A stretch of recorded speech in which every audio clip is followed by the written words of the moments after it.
Kampante ko dito guys kasi naka NC2 ako. Hindi ko alam licensed engineer pala nakalaban ko dito.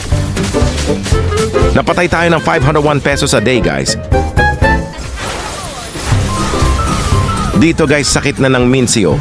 Umeepekto na na-promote siguro to 600 per day na siguro.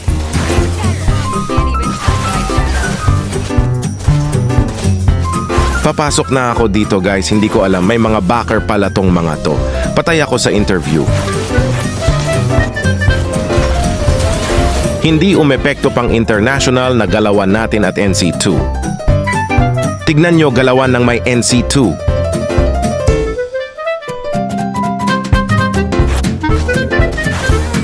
Napasobra ako dito kasi nga may NC2 ako, kaso nakaabang na pala yung backer ni engineer, may dalang pliers. Dito guys, wala talaga akong alam na